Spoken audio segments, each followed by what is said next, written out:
Hello everyone. Okay, in the first two videos, we learned basics of QualNet tool and how we can able to create a simple local area network either by using mesh topology and star topology.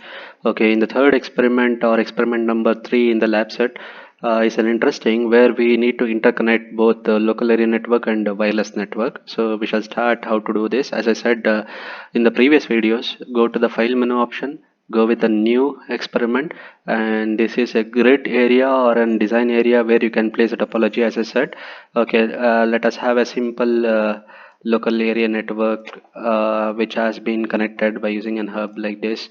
Okay, then go to the link section, connect, interconnect. Okay, these devices you can take more than two. It's not a problem. Just for not to reduce the time or in order to make it simple, I'm going with a simple local area network. Okay, you people, I think you people are familiar with this. Okay, now I will go with an wireless network. Can you see a cloud image like here? Okay, click on the cloud image and drop it here. Okay, and if you want to connect nodes in the wireless network, okay, drop. Okay, drop like this. Okay, either I can take one more also, no problem. And if you want to interconnect these nodes to the wireless network, there are many ways. I will show you one simplest way.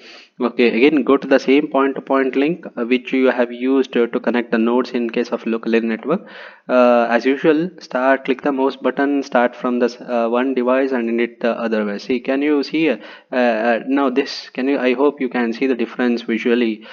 This dashed line indicates it's a wireless connected. I mean, these nodes has been connected to this network through wireless manner or through air medium. Okay, fine.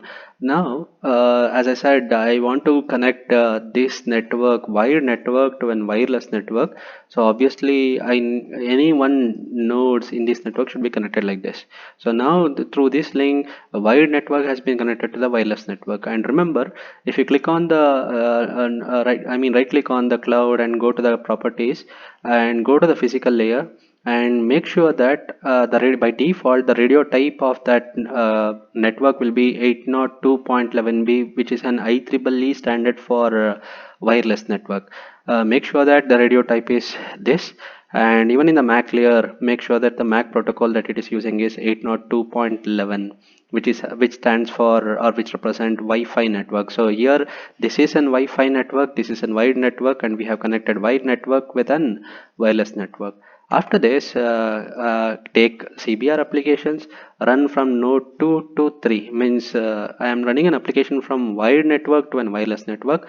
Then after this, as I said, you go to the scenario properties and set the time to either 7000 or 8000, 6000. As I said in the previous videos, click apply. OK. Then right click on the application, go to the properties and let it send infinite number of packets and let it stop at 6000 seconds. Okay, then we configured, then as usual go for running. So it will ask for saving our work. Then I will save this work as experiment number 3. Okay, then save. Okay, now it will take time, few seconds or few minutes in order to get ready for simulation. Okay, yeah, now it is ready. Then yeah, as usual you can control the animation speed here. Okay, then click on run. See, can you see a difference? Okay, still I think if you go still to the again, if I click on run, yeah, just for in order to make sure that you will find a sufficient difference between wired and wireless. Just I am going back, it is not again a rule. Okay, click on next. Okay, stop. Okay, can you see the ranges? Okay, I think you can better view this in 3D view. Zoom it and now play this. See? Okay, did you observe? Okay, I think as I said, I'm running in the server. It is taking time in order to. Okay, no problem. Okay, I will continue. Let it take time. Okay, now let us see. I hope we already have executed once. Okay, go to the analysis part. Okay, that it has been updated. Okay, make sure that both client and server are present here. Okay, total unicast fragments sent by the sender, node 2 in this case, received total unicast fragments received 3. I think 2 is a sender here. Yeah, 2 is a sender here, 3 is a receiver here. Okay, so this is what, again you have to see the statistics, how many packets that the client has and how many packets that the server has received. This is what you have to do. Okay, this completes experiment number 3. Okay, and in the same video I will continue with the experiment number 4, where experiment number 4, the objective is to you need to design or create a scenario for WiMAX network. Okay, it is very similar to experiment number 3. I will show you how it is very simple. Go with a new. Okay, then as I said, whenever you need a wireless network, the another way, I will show you another way. So I will take only 3 nodes for simplicity. Then I will take a cloud here. Then go to the select icon, select it, or you can do like this. You can select if you want to delete. As I said, you can select, or you can press delete key if you want to delete.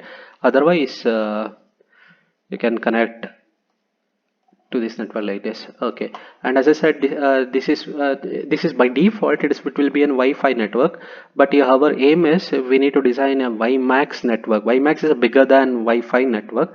So go to the properties, cloud properties, go to physical layer and change this 802.11b to 16 radio, whereas 802.16 represent an IEEE code or a standard for WiMAX network. Change this to 802.16. Even in MAC layer, change to 802.16, and make sure that by default all nodes in that network will become a subscriber station. Okay, subscriber station means is a station which is ready to subscribe to get a service from the base station. Okay, see, by default all these three are the subscriber station now, but one sender should be an base station. So I will teach you how to change this subscriber station to a base station. See, right click on that node, properties, and go to interfaces. Go to interfaces, click on interface tab and click it here. Go to the MAC layer and see the station type is subscriber station. Set it to base station. Then don't worry about the, let it take default values. Click apply. Okay, now this acts like in base station. If you want to move, you can move. Click on the select tool and you can move like this. You can move like this. Okay, like this. You can move, you can change, or you can move the position like this. Okay, now these two are subscriber station which is ready to take a service from the base station, this base station number 1. But there is no rule that you need to make one itself as a base station. You can make 2 or 3 as a base station, the others as a subscriber station. But remember, at least one node in the network should be a base station, then only it will work, otherwise it will not work. Okay, then I will run an application from 1 to 2. Then click on the properties, set it to as usual infinite number of packets and let it be 5000 seconds, and go to the scenario properties. As I said already, you can interchange the settings, no problem, but make sure that always this simulation scenario time should be bigger than the application time. Okay, then after this we created, we configured, then go for running. Then save this experiment as experiment number 4.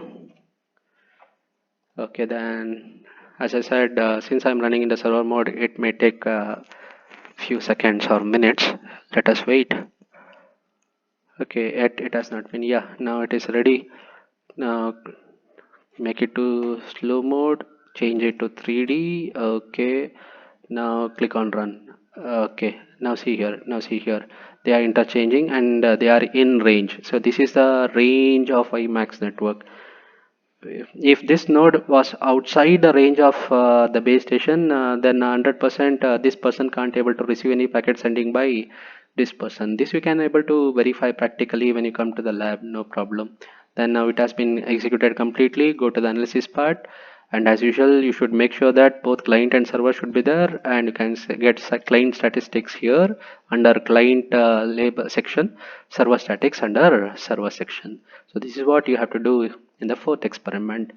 Okay, then I think from through this exercise or through this video, at least everyone got an idea of this tool, how to use this tool in order to create and configure and to do the to see the statistics. using the graphical or graphs. Okay, if you have any clarification or doubts, please contact me. Okay, thank you.